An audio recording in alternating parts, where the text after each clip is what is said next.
नमस्कार साथियों, मेरा नाम है आर.के. सिंह। संस्कृति पीसीएस यूट्यूब चैनल के डेली करंट अफेयर्स के इस सेशन में आप सभी का स्वागत है।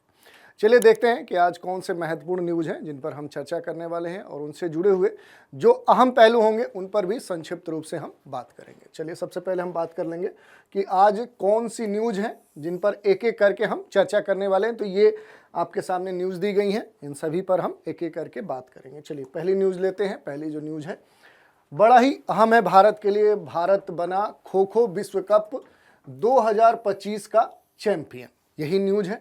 और इससे पहले भी हमने करंट अफेयर्स में ही इसकी चर्चा की थी और बात की थी कि भारत की मेज़बानी में पहली बार खो खो जो खेल है इसकी कह सकते हैं कि विश्व कप आयोजन हो रहा है। और उसी के संदर्भ में अब न्यूज़ आ चुकी है कि भारत बना खो खो विश्व कप 2025 का चैंपियन। ये न्यूज़ है और चर्चा में क्यों है तो विमेंस टीम इंडिया ने खो खो वर्ल्ड कप 2025 है इसका खिताब जीत लिया है। तो विमेंस टीम इंडिया ने, यानी कि अब बात करें तो जो महिलाओं की खो खो टीम थी उसने पूरे इस टूर्नामेंट में जो महिलाओं के लिए जो सेगमेंट में जो खो खो वर्ल्ड कप था उस सेगमेंट में कहें तो जीत दर्ज की है और इसी कारण से ये चर्चा में है। भारतीय महिला टीम फाइनल में अपने पड़ोसी देश नेपाल को हराया है और कितने के अंतर से हराया है तो आप देख सकते हैं 78-40 के रेशियो से भारत ने, एक तरफ से देखें तो एक तरफा मैच कहा जाएगा और इस एक तरफे मैच में भारत ने नेपाल को हराया है। और इस तरह से कहें तो पहले ही खो खो विश्व कप में एक कीर्तिमान महिलाओं की टीम ने बनाया है। भारत की मेज़बानी की बात करें तो भारत ने पहले खो खो विश्व कप की मेज़बानी की है और इसकी जो ट्रॉफी है, इसके लिए जो मैस्कट है, इसके नाम दिए गए हैं। जो ट्रॉफी है और जो मैस्कट है इनको तेजस और तारा नाम दिए गए हैं। पहले भी हमने इस पर कहें तो डिस्कस किया है। यहाँ पर जो तेजस है यानी कि जो ट्रॉफी है वो किसका कहें तो प्रतीक है या इसके लिए थीम रखा गया है कि प्रतिभा और ऊर्जा का प्रतीक है तेजस, जिसका कहें तो ये ट्रॉफी का नाम है। और दूसरा जो मैस्कट है जिसका नाम तारा दिया गया है, इसका मीनिंग कहा गया है कि ये मार्गदर्शन और आकांक्षा का क्या है, सिंबल है, प्रतीक है। अगर आयोजन स्थल की बात करें तो इस खो खो विश्व कप का जो आयोजन है वो देश की राजधानी दिल्ली में हो रहा है और दिल्ली के इंदिरा गांधी इंडोर स्टेडियम में ही इसका आयोजन हो रहा है। आयोजन का जो कहें जो समय था वो 13 से लेकर 19 जनवरी 2025 तो ये समय था और ये अब हो चुका है। इसमें अगर बात करें जो दिए जाने वाली ट्रॉफी थी उसका अगर हम थोड़ा सा विवरण देखें तो विश्व कप जीतने वाली महिला और मेंस टीम को देखें तो दो अलग अलग ट्रॉफियां दी जाएंगी। विमेंस या कहें तो मेल फीमेल दोनों कैटेगरीज में अलग अलग ट्रॉफी प्रदान किए जाने का प्रावधान है। इसमें अगर देखें तो मेंस चैंपियनशिप के लिए नीली ट्रॉफी दी जाएगी और इसके बारे में कहा गया है कि ये जो नीली ट्रॉफी है ये क्या है तो ये विश्वास, दृढ़ संकल्प और सार्वभौमिकता का प्रतीक होगी। वहीं जो यहाँ पर महिलाओं के सेगमेंट में देखें तो महिला चैंपियनशिप के लिए जो ट्रॉफी है वो हरी ट्रॉफी है। इसका मीनिंग क्या कहा गया है कि ये विकास और जीवन शक्ति का प्रतीक होगी। तो देखिए ये सारी चीज़ें आपके लिए महत्वपूर्ण है। जैसा कि हमने बोला कि यहाँ पर जो ट्रॉफी है जिसका नाम दिया गया है और जो मैस्कट है इसका भी नाम दिया गया है, ये आपको ध्यान से देखना है कि तेजस और तारा है, इनका मीनिंग कहाँ पर ये आयोजन हुआ है, किस तिथि में हुआ है। इसके अलावा इस टूर्नामेंट में जो ट्रॉफियां हैं वो दोनों कैटेगरीज में मेल और फीमेल के स्तर पे देखें तो नीली और हरी ट्रॉफी दी गई है। इनकी विशेषताएं क्या है, ये किसका प्रतीक है, ये सारी चीज़ें आपके लिए महत्वपूर्ण है। इसके अलावा देखिए अगर बात करें खो खो विश्व कप 2025 की तो ये इसका पहला संस्करण है। पहली बार देखें तो विश्व कप हुआ है खो खो का और इसकी जो थीम थी वो था खेल के प्रति समर्पण और वैश्विक एकता। आयोजनकर्ता की बात करें तो भारतीय खो खो जो महासंघ है वही इसका आयोजन करता था। उद्देश्य क्या था इस बार के खो खो जो विश्व कप है तो खेलों को जो वैश्विक पहचान है वो प्रदान करना, वो दिलवाना कहीं ना कहीं इस आयोजन का उद्देश्य था। भारतीय पारंपरिक जो खेल हैं उनकी जो महत्ता है, उनका जो महत्व है, उसको अंतर्राष्ट्रीय स्तर पे स्थापित करना कहीं ना कहीं इस जो खो खो जो विश्व कप हुआ है इसका मूल उद्देश्य था। इसके अलावा देखिए, अगर बात करें भारतीय जो खो खो महासंघ है इसकी चर्चा करते हैं तो इसकी जो स्थापना है वर्ष 1955 में की गई थी।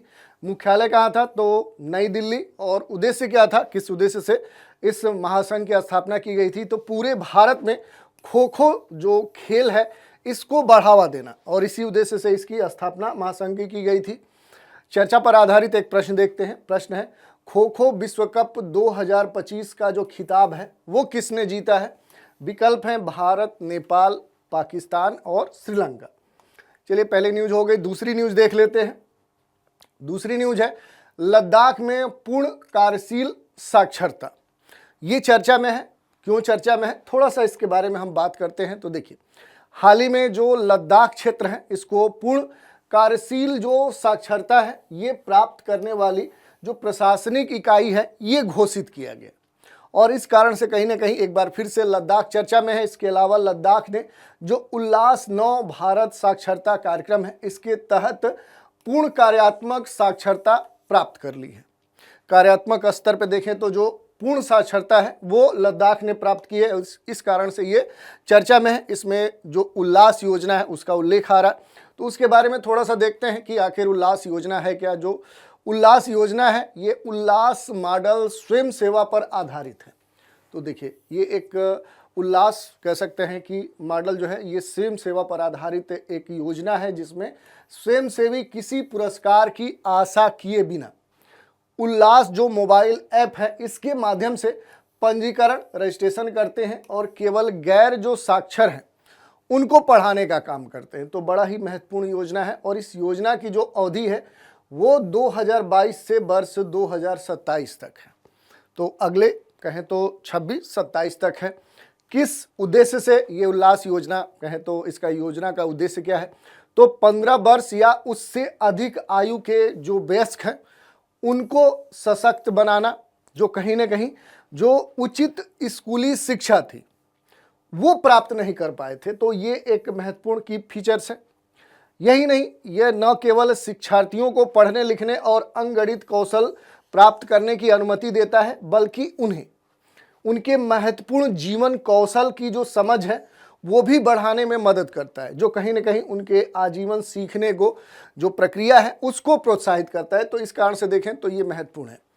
ये जो योजना है इस योजना को स्वैच्छिकता, सामाजिक जिम्मेदारी और कर्तव्य बोध की भावना को बढ़ावा देने के माध्यम से कहीं ना कहीं लागू किया जा रहा है। उल्लास योजना से कौन लाभ प्राप्त करेंगे, कौन लाभान्वित होंगे? तो देश भर में देखें अभी तक 77 लाख से अधिक जो लोग हैं वो लाभान्वित हुए हैं, और उल्लास मोबाइल ऐप में देखें तो 1.29 करोड़ से अधिक शिक्षार्थी और 35 लाख जो स्वयंसेवी हैं वो शिक्षक कहीं ना कहीं इससे बेनिफिट्स लाभ प्राप्त कर चुके हैं। तो ये इसके बारे में हमने देखा। चर्चा पर आधारित एक प्रश्न देख लेते हैं।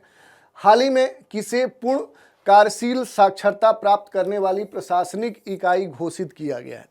विकल्प हैं लद्दाख, केरल, उत्तराखंड और दिल्ली। चलिए अगली न्यूज देख लेते हैं। अगली न्यूज है गेट्स कैम्ब्रिज इम्पैक्ट पुरस्कार 2025। ये जो गेट्स कैम्ब्रिज इम्पैक्ट पुरस्कार 2025 है ये चर्चा में है। क्यों चर्चा में है? तो वर्ष 2025 के लिए भारत की जो प्रोफेसर हैं उर्वशी सिन्हा, उन्हें ही इस पुरस्कार से सम्मानित किया गया है 2025 के लिए।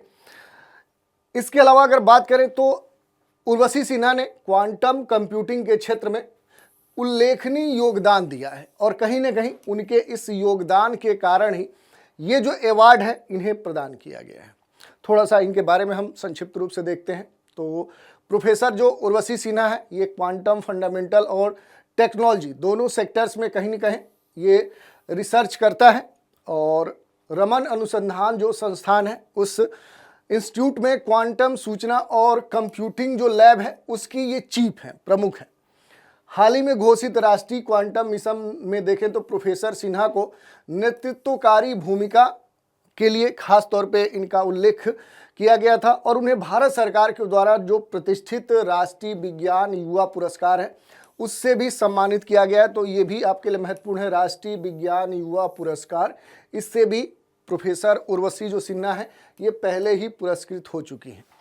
वह यूनिवर्सिटी ऑफ कैलगरी जो कनाडा में है, फोटोनिक जो क्वांटम साइंस एंड टेक्नोलॉजी है उसमें कनाडा एक्सीलेंस जो रिसर्च चेयर है उसकी प्राप्तकर्ता भी हैं। तो इस तरह से आप देख सकते हैं कि जो प्रोफेसर उर्वशी सिन्हा है ये काफ़ी अनुभवी हैं और कई सारे क्षेत्रों के जो अवार्ड हैं, पुरस्कार हैं, सम्मान हैं वो इन्हें प्राप्त हैं।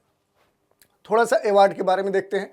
गेट्स कैम्ब्रिज इम्पैक्ट पुरस्कार, ये जो पुरस्कार है ये बिल और मिलिंडा गेट्स फाउंडेशन और कैम्ब्रिज विश्वविद्यालय के संयुक्त प्रयास से दिया जाता है। इस पुरस्कार का मुख्य जो उद्देश्य है ये उन व्यक्तियों को सम्मानित करना है जिन्होंने वैज्ञानिक अनुसंधान, तकनीकी नवाचार या सामाजिक परिवर्तन के क्षेत्र में उल्लेखनीय योगदान दिया है। तो ये महत्वपूर्ण बात है। इसके अलावा ये जो पुरस्कार है ये उन लोगों को भी प्रेरित करता है जो कहीं ना कहीं दुनिया को बेहतर बनाने के लिए लगातार प्रयासरत है, काम कर रहे हैं, तो ये उनको भी कहीं ना कहीं रिकॉग्नाइज करता है। इसके अलावा अगर हम बात कर लें कि रमन जो अनुसंधान संस्थान है जिसकी चर्चा कहीं ना कहीं उर्वशी सिन्हा के संदर्भ में मिला है, तो उसके बारे में थोड़ा सा देखते हैं। तो ये जो संस्थान है ये बेंगलुरु में स्थित है और भारत का प्रतिष्ठित वैज्ञानिक अनुसंधान संस्थान है। इसकी जो स्थापना हुई है वो और भी महत्वपूर्ण है। इसकी जो स्थापना है वो नोबेल पुरस्कार विजेता जो भारतीय वैज्ञानिक थे सर सीवी रमन, उन्होंने की थी। कब की थी? तो वर्ष 1948 में की थी। तो ये महत्वपूर्ण है।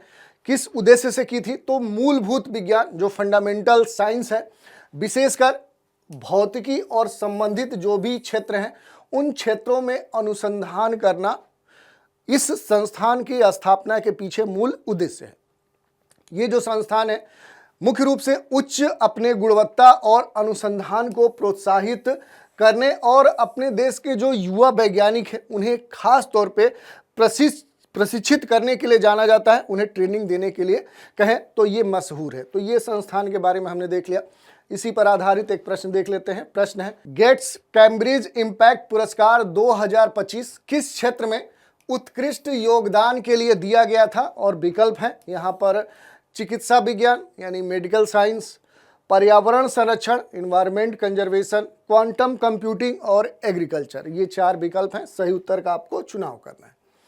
चलिए अगली न्यूज़ देखते हैं। अगली न्यूज़ है एनडीआरएफ से जुड़ी हुई। एनडीआरएफ का 20वां स्थापना दिवस मनाया गया है और ये खास तौर पे देखें तो चर्चा में रहा क्योंकि इसके स्थापना दिवस में देश के जो गृह मंत्री हैं, सहकारिता मंत्री जो कहें हैं हमारे देश के अमित शाह, वो उपस्थित रहे। उन्होंने कई सारी जो परियोजनाएं हैं, योजनाएं हैं और जो शिलान्यास हैं उनका कहीं ना कहीं यहाँ पर उन गतिविधियों में शामिल रहे, इस कारण से ये चर्चा में है। इसके अलावा देखिए हाल ही में राष्ट्रीय आपदा मोचन बल जो एनडीआरएफ है इसने अपना 20वां स्थापना दिवस मनाया है और इसमें मुख्य अतिथि केंद्रीय गृह मंत्री और सहकारिता मंत्री जो अपने देश के हैं अमित शाह वो थे। अमित शाह ने राष्ट्रीय आपदा प्रबंधन संस्थान के दक्षिणी परिसर की 10वीं जो वाहिनी है और जो सुपौल में स्थित रीजनल रिस्पांस सेंटर है इसके साथ ही विभिन्न जो परियोजनाएं हैं उनका लोकार्पण किया और कुछ महत्वपूर्ण शिलान्यास भी गृह मंत्री ने किया। इसके अलावा इन परियोजनाओं की कुल जो लागत है वो लगभग 220 करोड़ रुपए है और फोरेंसिक विज्ञान प्रयोगशाला भवन का जो उद्घाटन है वो भी इसी कार्यक्रम के दौरान किया गया। इसके अलावा थोड़ा सा देख लेते हैं एनडीआरएफ के बारे में। राष्ट्रीय आपदा मोचन जो बल है ये भारत सरकार का एक विशेष खास बल है और ये खास तौर पे इसलिए हो जाता है क्योंकि आपदा प्रबंधन और राहत कार्यों में इस बल की कहें तो खास एक्सपर्टाइज है, विशेषज्ञता है और इसी कारण से ये महत्वपूर्ण है। राष्ट्रीय आपदा मोचन जो बल है इसका जो गठन है वो वर्ष 2006 में किया गया था। उद्देश्य क्या था? तो अपने देश में जो प्राकृतिक स्तर पे और मानव निर्मित जो भी आपदाएं हैं उन आपदाओं से निपटने और उनके तहत देखें तो त्वरित जो भी राहत कार्य है, जो बचाव कार्य है, वो पहुंच प्रदान करने के लिए ये जो बल है इसकी स्थापना की गई थी। इस बल का जो हेडक्वार्टर है वो देश की राजधानी नई दिल्ली में है। इसके क्षेत्रीय कई सारे रीजनल सेंटर हैं, कई राज्यों में हैं। जैसे बात करें तो रीजनल सेंटर कोलकाता में है, गुवाहाटी में है, पुणे में है, जयपुर में है, दिल्ली में है। तो कई सारे रीजनल सेंटर हैं और वर्तमान में एनडीआरएफ की बात करें तो एनडीआरएफ में कुल 16 बटालियन इस समय उपलब्ध हैं। तो ये इसके बारे में हमने देख लिया। न्यूज़ पर आधारित एक प्रश्न देखते हैं। राष्ट्रीय आपदा जो मोचन बल एनडीआरएफ है, इसका जो हेडक्वार्टर है, मुख्यालय है, वो कहाँ पर है? नई दिल्ली, हैदराबाद, लखनऊ और चेन्नई। तो ये न्यूज़ हमने देख लिया। अगली न्यूज़ देखते हैं। रबर बोर्ड ने ISNR और INR कनेक्ट परियोजना शुरू की है। अपने देश का जो रबर बोर्ड है बड़ा ही महत्वपूर्ण है और उसी के द्वारा देखें तो 2 परियोजनाएं शुरू की गई हैं और इस कारण से ये एक बार फिर से न्यूज़ में है। 2 महत्वपूर्ण जो पहल है वो ISNR है, भारतीय सतत प्राकृतिक रबर, और INR कनेक्ट, दोनों की शुरुआत की गई है। किस उद्देश्य से? तो भारत में जो रबर उद्योग है, रबर जो इंडस्ट्री है, उसको वैश्विक स्तर पे पहुंच बनाने, उसको बढ़ाने और घरेलू जो उत्पाद है रबर का उसको बढ़ाना, कहीं ना कहीं ये जो 2 शुरुआत की गई हैं उनका उद्देश्य है। थोड़ा सा इनके बारे में देख लेते हैं। जो ISNR है, भारतीय टिकाऊ प्राकृतिक रबर, इसका क्या उद्देश्य है? तो भारतीय रबर जो उत्पादन है उसको यूरोपीय संघ वन विनाश जो विनियमन है, जिसे शॉर्ट में हम EUDR कहते हैं, उसके जो स्थापित मानक हैं, जो स्टैंडर्ड हैं, उसके अनुरूप लाना और ट्रेसेबिलिटी का जो प्रमाणन है, जो सर्टिफिकेट है, वो लागू करना। इसके अलावा इससे लाभ क्या होगा? तो रबर आपूर्ति जो श्रृंखला है, जो रबर चेन सीरीज है, उसमें जो हितधारक है, संबंधित जो कह सकते हैं घटक हैं, उनके लिए यूरोपीय संघ के जो मार्केट्स हैं, जो बाजार हैं, वहाँ तक आसान जो पहुँच है वो उपलब्ध हो पाए। तो ये इसका लाभ हो गया। दूसरा जो है वो है INR कनेक्ट, वेब आधारित जो उत्पादकता प्लेटफॉर्म है। ये जो मंच है, इसकी अगर बात करें कि क्या उद्देश्य है जिसके कारण से इसकी शुरुआत की गई है, तो उत्पादकता में सुधार के लिए अप्रयुक्त रबर बागानों के जो मालिक हैं उनको कनेक्ट करना, उनको जोड़ना। और विशेषता क्या होगी? तो प्रमाणित जो नेटवर्क हैं वो रबर बोर्ड उत्पादकों, अपनाने वाले और टैपर्स को विश्वसनीय बनाने के लिए खास तौर पे प्रमाणित करेंगे। प्रशिक्षण की बात करें, ट्रेनिंग की बात करें, तो उत्पादन प्रबंधन और टिकाऊ जो प्रथाएं हैं उसमें खास तौर पे ट्रेनिंग दी जाएंगी। यानी जो सस्टेनेबिलिटी है इस क्षेत्र में उसको ध्यान में रखते हुए और जो भी प्रोडक्शन के स्तर पे जो मैनेजमेंट है उसके लिए इन दोनों स्तरों पे खास तौर पे प्रशिक्षण प्रदान किया जाएगा। डेटाबेस की बात करें तो प्रमाणित जो टैपर्स हैं उनकी व्यापक सूची इसमें बनाई जाएगी। तो ये महत्वपूर्ण है। भारतीय रबर बोर्ड के बारे में देखें तो भारतीय जो रबर बोर्ड है ये रबर अधिनियम 1947 के तहत इसको गठित किया गया था और ये अपने देश की एक वैधानिक संगठन है। ये आपके लिए महत्वपूर्ण है। इसके अलावा वाणिज्य और उद्योग मंत्रालय के तहत ये काम करता है। ठीक है। रबर बोर्ड की संरचना की बात करें तो बोर्ड का जो अध्यक्ष होता है वो केंद्र सरकार के द्वारा नियुक्त होता है। इसमें 28 सदस्य होते हैं जो कहीं ना कहीं प्राकृतिक रबर उद्योग के विभिन्न हितों का प्रतिनिधित्व करते हैं। कार्य की बात करें कि आखिर रबर बोर्ड का कार्य क्या होता है, तो रबर से संबंधित जो भी अनुसंधान है, विकास है, उसका विस्तार है, प्रशिक्षण जो गतिविधियां हैं उनको सहायता प्रदान करना, उन्हें प्रोत्साहित करना और देश में जो रबर इंडस्ट्री है उसके विकास के लिए जो भी समर्थन हो सकता है, जो भी जिम्मेदारियां हो सकती हैं, सारे कार्य जो कौन करता है वो रबर बोर्ड करता है। इसका मुख्यालय कहाँ पर है? तो केरल राज्य के कोट्टायम में रबर बोर्ड का जो हेडक्वार्टर है वो अवस्थित है। बोर्ड की जो गतिविधियां हैं वो खास कुछ विभागों के द्वारा संचालित की जाती हैं, जैसे सामान्य सेवाएं, विस्तार और परामर्श सेवाएं, अनुसंधान सेवाएं, प्रशिक्षण जिसमें रबर प्रशिक्षण संस्थान इसमें शामिल है, वित्त के माध्यम जो होते हैं उनके माध्यम से ये किए जाते हैं। तो न्यूज़ पर आधारित एक प्रश्न देख लेते हैं। प्रश्न है, भारतीय रबर बोर्ड ने कौन सी 2 महत्वपूर्ण जो पहले हैं उनको हाल ही में शुरू किया है? विकल्प आपके सामने दिए गए हैं, ISNR और INR कनेक्ट, ISNR और INR एक्सप्रे, ISNR और INR ग्लोब और INR कनेक्ट और रबर एक्सपोर्ट। तो ये प्रश्न देखा हमने। अगली न्यूज़ देख लेते हैं। अगली न्यूज़ है भारत रणभूमि दर्शन ऐप। ये ऐप चर्चा में है जिसका नाम है भारत रणभूमि दर्शन ऐप और ये हाल ही में लॉन्च किया गया, भारत सरकार के द्वारा लॉन्च किया गया। और इस पहल का जो उद्देश्य है, कहीं ना कहीं ये जो ऐप लॉन्च किया गया है, भारत के जो नागरिक हैं उनको सशस्त्र बलों के जो वीरतापूर्ण इतिहास हैं उनसे परिचित कराना, उनसे जोड़े रखना, सीमावर्ती क्षेत्रों में जो टूरिज्म है उसके सेंटर डेवलप करना, यानी पर्यटन केंद्रों में बदलना, और इस परियोजना को कहीं ना कहीं किनके द्वारा रेगुलेट किया जा रहा है, किनके सहयोग से, तो जो रक्षा मंत्रालय है, पर्यटन मंत्रालय है, भारतीय जो सेना मंत्रालय है, इनके द्वारा कहीं ना कहीं इसे सहायता प्रदान की जा रही है। लॉन्च के विवरण की बात करें तो ऐप का जो नाम है वो भारत रणभूमि दर्शन है। लॉन्च करने की जो तिथि है वो 15 जनवरी 2025 है। लॉन्च किया गया किसके द्वारा, तो रक्षा मंत्री राजनाथ सिंह के द्वारा, और सहयोगी जो मिनिस्ट्रीज़ हैं उसमें डिफेंस मिनिस्ट्री है, टूरिज्म मिनिस्ट्री है, और जो इंडियन कह सकते हैं आर्मी है, वो इसमें सहयोगी स्तर पे कार्य कर रहे हैं। उद्देश्य की बात कर लेते हैं, क्या उद्देश्य है जिसके द्वारा ये ऐप लॉन्च किया गया है। तो देखिए, राष्ट्रीय गौरव को बढ़ावा देना, पर्यटन के माध्यम से सीमावर्ती क्षेत्रों का विकास करना, और अपने देश के नागरिकों को भारतीय सैन्य इतिहास से परिचित कराना, उनसे जोड़े रखना, इन उद्देश्यों के साथ इसे लॉन्च किया गया है। विशेषताओं की बात करें तो युद्ध क्षेत्र का जो वास्तविक अनुभव है वो ये प्रदान करेगा। रियल कह सकते हैं कि जो एक्सपीरियंस है वो इसके द्वारा अपने देश के नागरिकों को प्रदान किया जाएगा, और ये समर्पित वेबसाइट के माध्यम से ऐतिहासिक जो युद्ध भूमियाँ हैं अपने देश के द्वारा, अलग अलग सशस्त्र बल या आर्मी के द्वारा जो भी वार्स लड़े गए हैं, उन क्षेत्रों की बात करें तो वहाँ की यात्रा योजनाओं की जानकारी ये प्रदान करेगा, जिससे पर्यटकों के लिए एक विस्तृत कह सकते हैं कि मार्गदर्शिका उनको प्राप्त हो सकेगी। तो ये उद्देश्य थे। इसके अलावा इसके 4 स्तंभ होंगे, जिसमें बुनियादी ढांचा शामिल है, संचार शामिल है, पर्यटन शामिल है, शिक्षा शामिल है। बुनियादी ढांचे में ये कहा गया है कि पर्यटकों के लिए अनुकूल सुविधाओं का विकास इसमें किया जाएगा। संचार के स्तर पे सीमावर्ती जो भी क्षेत्र हैं, जो बॉर्डर रीजन्स हैं, वहाँ बिना किसी रुकावट के संपर्क और सूचना का प्रवाह इसमें शामिल होगा। पर्यटन के स्तर पे अपने देश के नागरिकों के लिए भारत की सैन्य जो विरासत है उसका अनुभव करने हेतु कुछ प्रमुख स्थानों को चिन्हित किया जाएगा, उनका उद्घाटन किया जाएगा। और एजुकेशन के स्तर पे कहा गया है कि देश के सैन्य इतिहास और उपलब्धियों के प्रति जागरूकता बढ़ावा देना कहीं ना कहीं इसमें शामिल है। तो ये न्यूज़ थी, इस पर आधारित एक प्रश्न देखते हैं। प्रश्न है कि हाल ही में भारत रणभूमि दर्शन को किसके द्वारा लॉन्च किया गया है।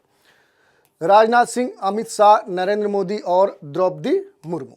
तो इस तरह से हमने देख लिया कि आज जो भी महत्वपूर्ण न्यूज़ थी उनमें से सबसे महत्वपूर्ण जो थी उन पर हमने चर्चा की, उनसे जुड़े हुए जो भी महत्वपूर्ण पहलू थे उन पर संक्षिप्त रूप से बात की, इन पर कैसे प्रश्न बन सकते हैं वो भी हमने देखा।